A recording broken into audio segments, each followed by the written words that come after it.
Hello, folks. Sam from the farm again, here with Alex and the Bermans, which actually are up in Philadelphia. They're down here visiting Alex, and been following me for a long time. Found me through my friend Camp Kennan. If you haven't had a chance, you don't know about Camp Kennan, check his channel out. Fantastic. He's a really, really great guy. Very informative. So check out Camp Kennan. They come down to the farm today. And one of the things that they're really interested in is Aldabras. Now, of course, this is here. This is Adolf. This is a glop. But if you've been following my channel for any length of time, you kind of know he's the star. He's very personable, and he has the whole tour thing down. He's in his element. Well, right now, look at that. He doesn't want to eat because he's finching, as we call it. What's finching? When they prop up? Finching, yeah, finching is when they stand up high on all fours. And it's a symbiotic relationship that they have with the finch in the Galapagos, where they stand up and the finch will pick out all the parasites on their skin. And so that's the reason they do that, to allow them to. Aldabras do that too. Yeah, they'll allow them to pick the parasites out. But then somewhere in the million years of their evolution, you got to remember that somewhere along the line, they figured out that that was a pretty good way of doing something special. And that special thing is catching birds. They've actually caught birds. He's actually caught 3 birds here. And they do it when they're in that finching posture. Eat 'em, right?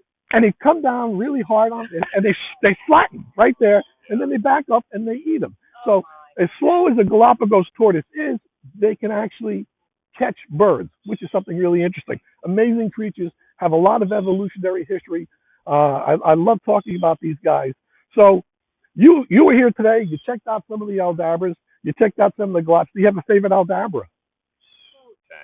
Tank. Tank. Cecil's good. Cecil. Yeah. Cecil, Tank. A lot of people like They different. were scared of Oliver. Oh, they were? Yeah, a little bit.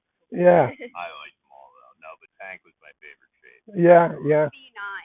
Oh, B9's our favorite though. Oh, you saw that little guy over there. Isn't he amazing the way he stands up like that? He opened his mouth while we're petting his. Oh, wow. Yeah, really crazy. Do you like any of the iguanas or anything? Yeah. The B1 rhino. Oh, the B1 rhino. That's the bulldog rhino. Yeah. No. And- And what was the gassy one? Yeah. Cuban rocket yeah, rhino. Another staple here at the farm. 32 years old. Incredible. I raised him with my daughter, and it's really amazing. I've had him almost 40 years, and the other Aldabras we've seen. I raised those from hatchlings.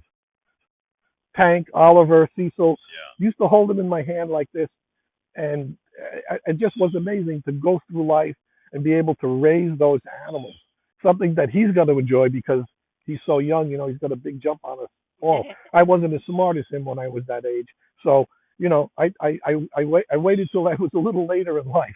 But still, look, I'm having a great time. The animals are fantastic. It's really, really been an interesting life. They're fascinating, aren't they? Yeah, they're like little elephants. I say it all the time. They're really like little elephants. Like a plant and a person mix. That's different time scale. Yeah. Yeah, you know what? That's interesting. They're like elephants in their hearing. They have tremendous subsonic hearing. Elephants can hear like 20 miles away, trumpeting, because of their mass and their weight that's on the ground. They're able to pick up those vibrations. And it's the same thing with giant tortoises. They don't have very good hearing. They have that sympathetic membrane. It's not really good for hearing. But when they sit down on the ground and have all of that weight and all of that connection to the ground, they're very good at hearing vibrations. They can actually hear me walking up to him before he can hear me. I can come out here and yell at him with an air horn or whatever. He don't hear it. But yeah, and I do it at night. It's one of the things I do. I go around with a stick, and sometimes if I'm checking the animals, I'll just take that stick and I'll touch. No, I don't touch them. I touch the ground, and I just tap the ground, and then they'll stand up. Sometimes 20, 30 feet away. Yeah. No, yeah, I used to keep my tortoises on their enclosure on Yeah. They wouldn't hear everything. Yeah. So he's an old ham, 105 years old. He has this whole gig down. What's that, Adolf? Thank you. Yeah, thank you very much. Sure, great. Else going through, and you can tell that's where he's been eating. Uh, After they're in the pen, sometimes we can't keep them on grass all the time because they're just tremendous feeders. That's what they are. Is what's called the grassland tortoise. So they really like to eat the grass. They like to eat hay. They like to eat vines and stuff like that. So they eat all of the grass out of their pen. But what I do is I cycle them through. So somebody always gets some time in the yard, to eat, to feed the grass. When they first come out, they're like lawnmowers. They'll at least 6-7 weeks they're there just mowing the grass down. After a while, they want a little something a little more special, and that's one of the reasons they like the toys. Is that's when they get the special stuff. They get the bananas, or right now we have some mangoes.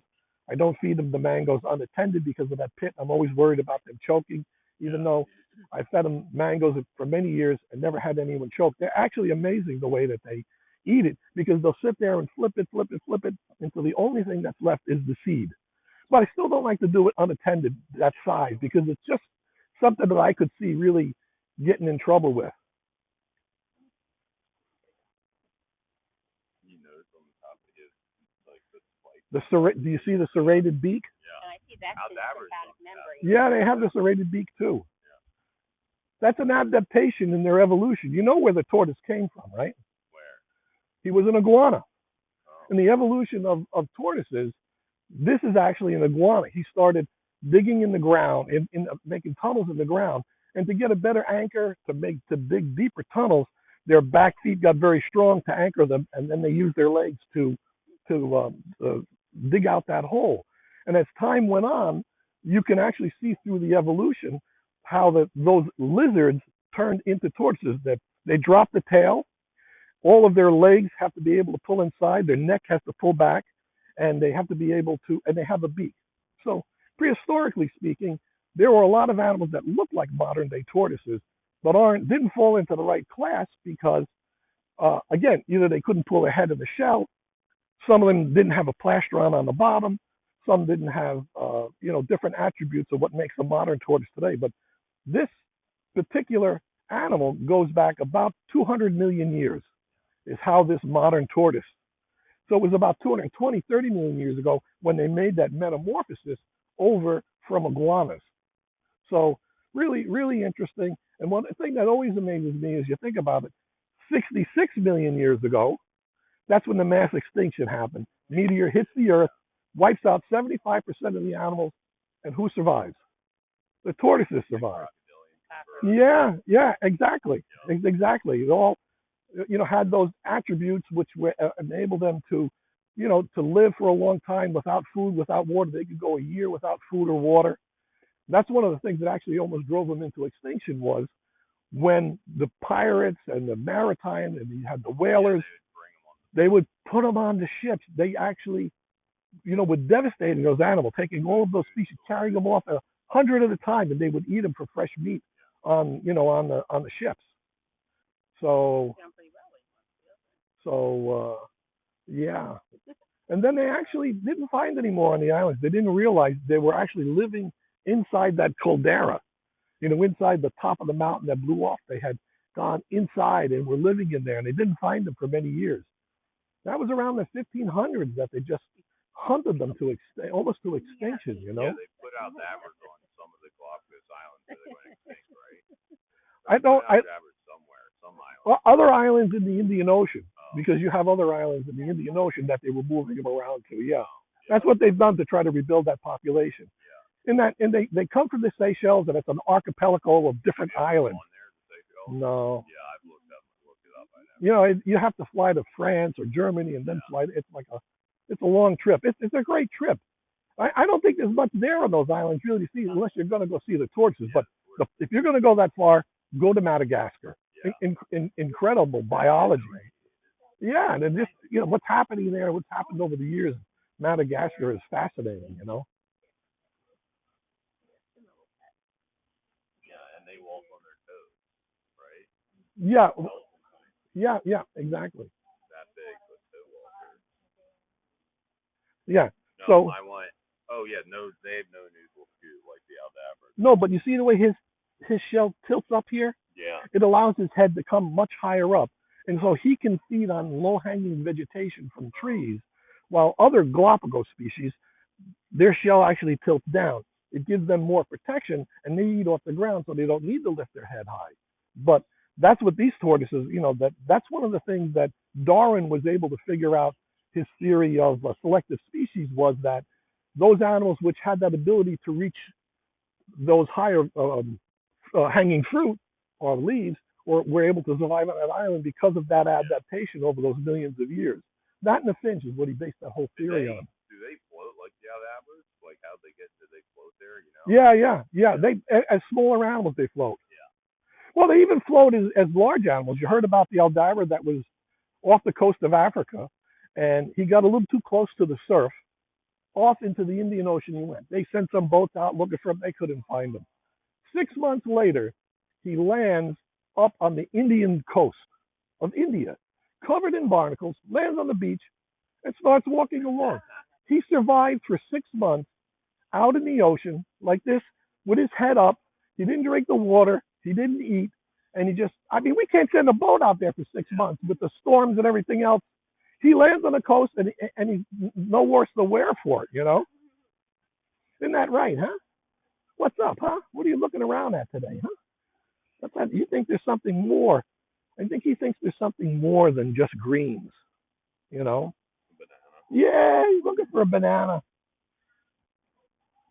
You got to start drawing pictures or something. Wow, incredible. I tell you, I'm doing it 39 years now. I still come out. It's still special to me. It's still amazing. I can't get I can't get it out of my head that he's like a little dinosaur. It's just not. Every day it's special. Every day it's a privilege to still be here with them. Someday I'm not going to be, and he's still going to go on another 100 years. Yeah. It's terrible, right? The sun. So, folks, here with Alex. That's a wrap. That's another visit, a great visit with the farm. Appreciate you coming by. Appreciate you folks stopping by. Take care, everybody.